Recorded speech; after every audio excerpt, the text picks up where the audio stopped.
Hello everyone, welcome back to my channel. Welcome to our new blog.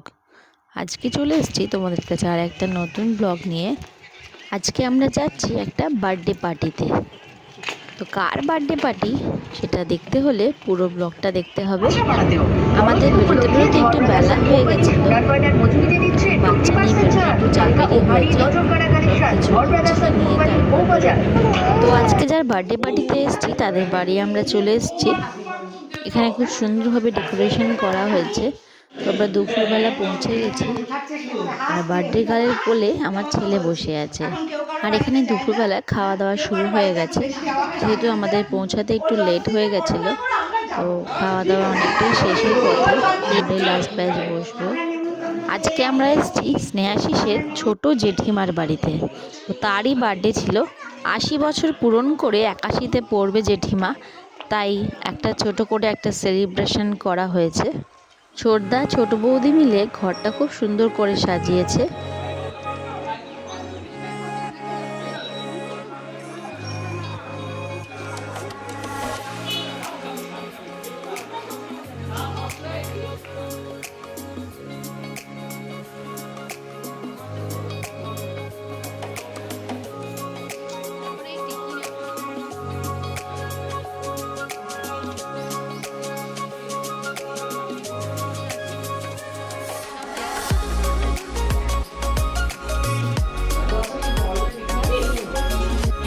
এখানে ছোটদা আর ছোট বৌদি মিলে খাবার পরিবেশন করছে।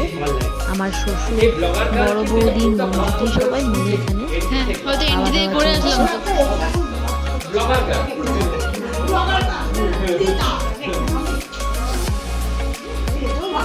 আমার ছেলে এখানে এসে খেলার সঙ্গী পেয়ে গেছে।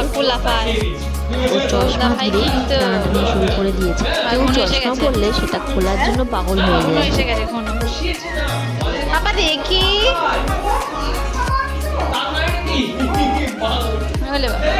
কত ভালো আছে।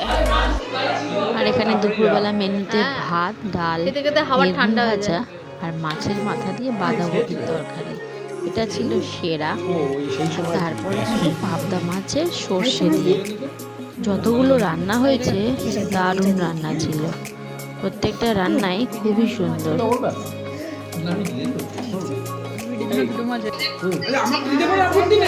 আর এদিকে সন্ধে হয়ে গেছে, লোকজনও আসতে শুরু করে দিয়েছে। লাইটগুলো জ্বালানোর পর বাড়িটা আরো বেশি সুন্দর দেখতে লাগছে।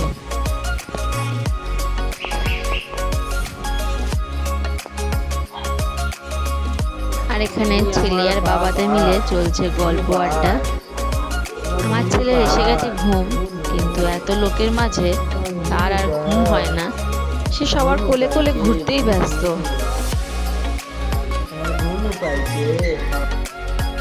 আমি এদিকে রেডি হয়ে নিয়েছি।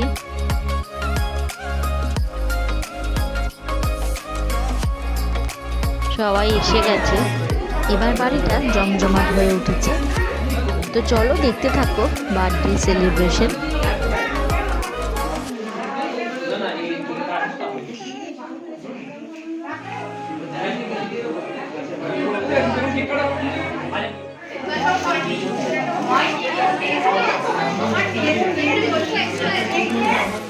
আর এখানে বার্থডে গার্লও রেডি হয়ে বসে পড়েছে। বন্ধ ডিস্ট্রিক্ট বন্ধ।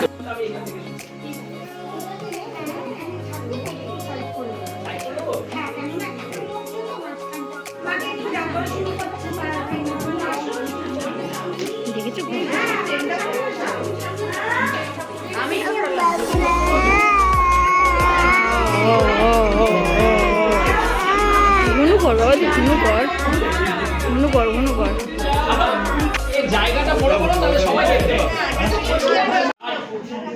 সাইলেন্স। অসংখ্য ধন্যবাদ যে সবাই ডাকে সাড়া দিয়েছো, এই অবধি এসেছো।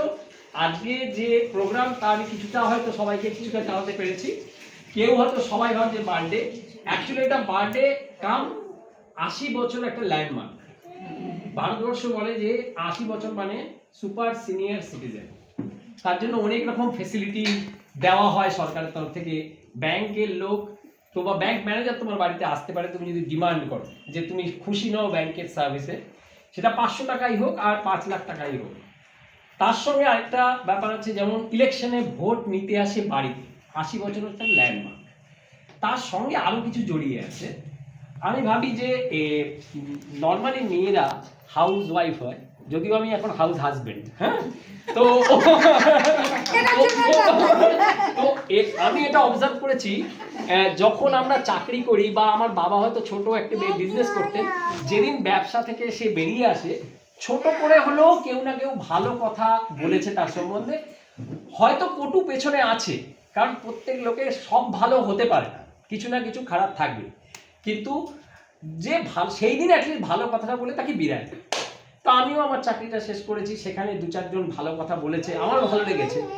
সারা জীবনে যে অ্যাকোলাইটস পেয়েছি সেগুলো তো রয়েছেই সঙ্গে, সেগুলো অনেকে জানতে পারে, কিন্তু হাউস ওয়াইফের ক্ষেত্রে সেটা একটা ডিফিকাল্ট হয়ে যায়, কে বলবে তার সম্বন্ধে, সে চিরকাল হাউস ওয়াইফই থেকে যায়, হ্যাঁ, তারপরে সে একদিন পৃথিবী থেকে চলে যাবে, যেটা নিগুড় সত্য, সবাইকে যেতে হবে একদিন। তো সেদিন চলে যাওয়ার পর তার সম্বন্ধে ভালো কথা বলে I feel it is useless, কোনো মিনিংলেস। তারপর তুমি কিভাবে তার পারলৌকিক ক্রিয়া করলে সেটা কোনো মিনিংলেস, তার কাছেও মিনিংলেস, কারণ সে তো নেই। তাহলে সে যখন আছে, তার পরিবারবর্গ নিয়ারেস্ট লোকদেরকে নিয়ে তার ভালো কাজে তো কিছুটা পোর্ট্রে করা যেতে পারে। সেই আইডিয়া থেকে এই কনসেপ্টটা যে ঠিক আছে, একটা শীতকালীন গেট টুগেদার আমার বাড়িতে হোক, যেখানে আমি মাকে এটা একটা গিফট হিসেবে দিতে পারি, সেইভাবেই আমি চিন্তা ভাবনা করেছি। এইবারে আসি আমার মা সম্বন্ধে 2-4টা, তাহলে আমারও ভালো কথা বলতে লাগে, এটাই তো প্ল্যাটফর্ম। হয়তো এই রুমে একজনই আছে যে নাকি আমার থেকে একটু বেশি জানে, সেটা হচ্ছে মার বড় দিদি।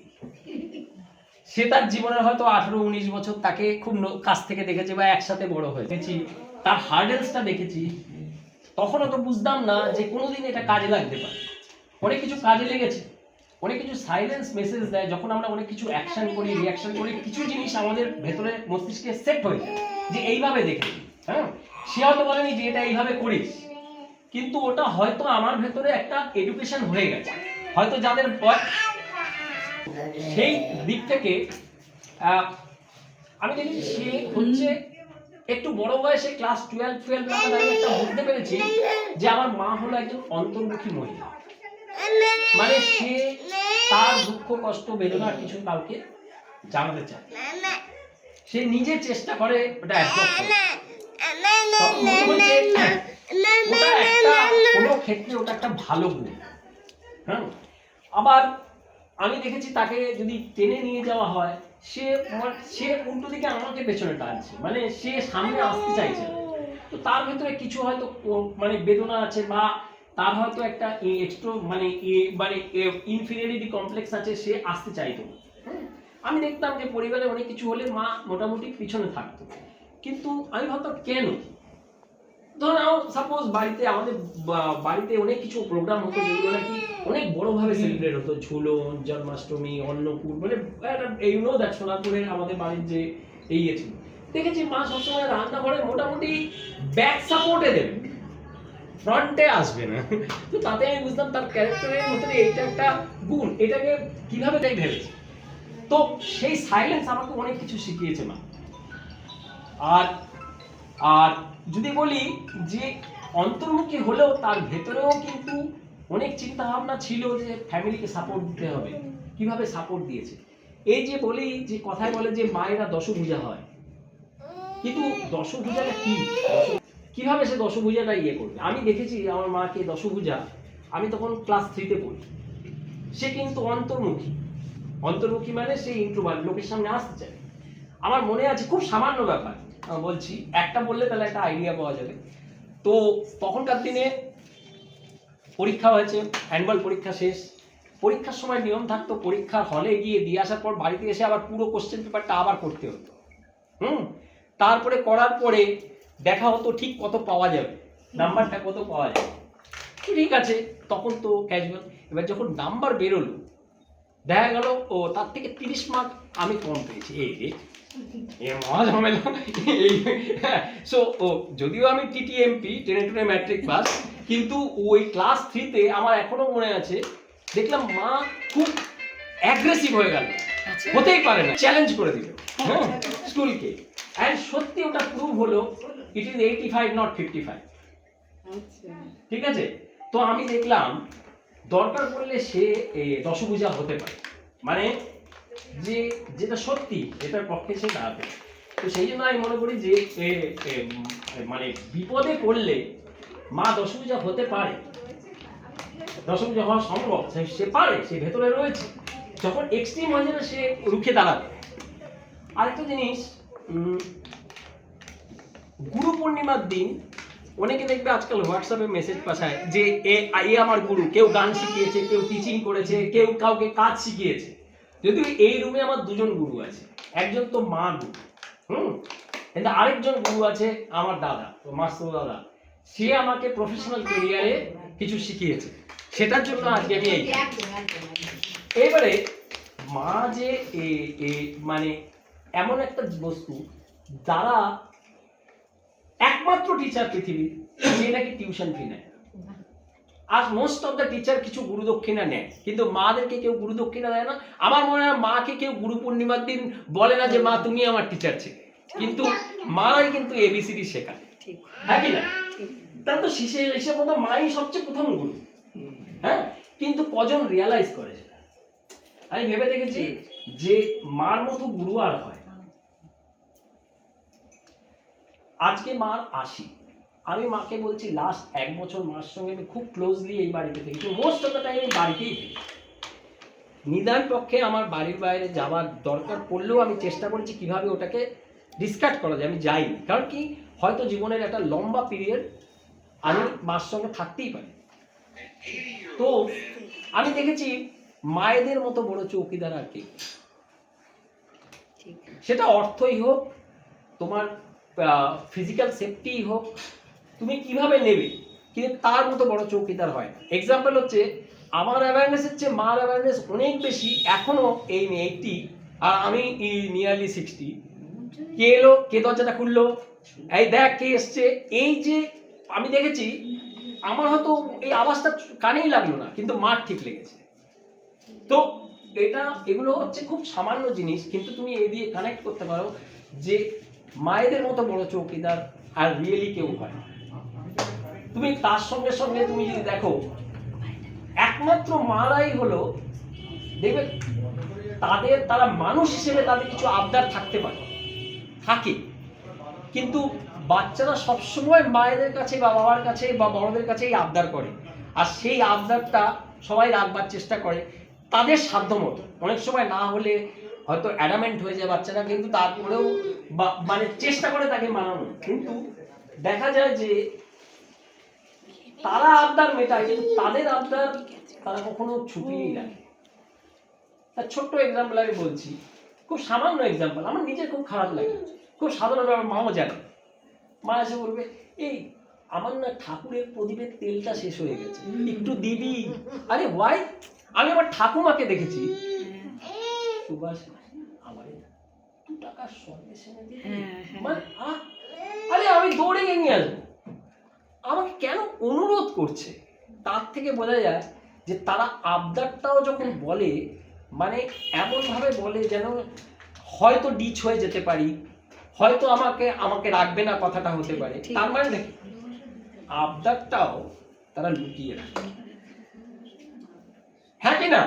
হ্যাঁ, তো সব মিলিয়ে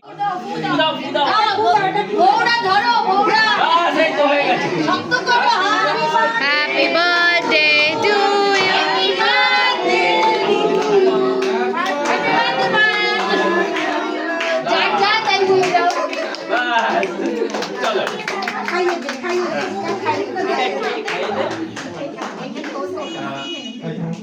ফটো তুলো।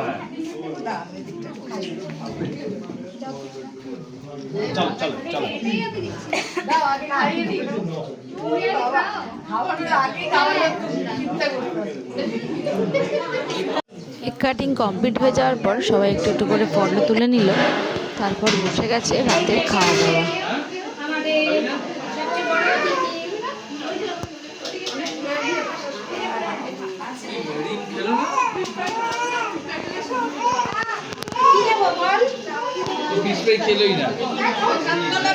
বল কেমন লাগলো খেয়ে? বল কেমন লাগছে? কোনটা ভালো? সব ভালো।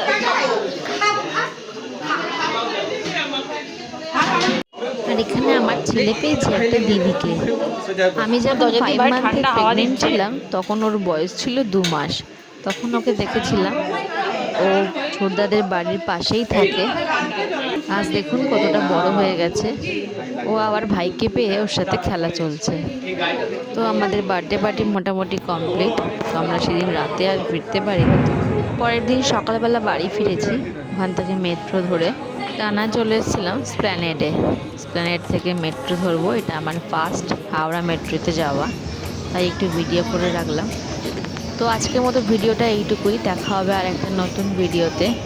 ভিডিওটা ভালো লাগলে একটা লাইক করে দিও, কমেন্ট করে জানিও তোমাদের কোন পার্টটা ভালো লাগলো, আর সাবস্ক্রাইব করতে একদম ভুলো না। দেখা হচ্ছে আর একটা নতুন ভিডিওর সাথে। ততক্ষণ টাটা।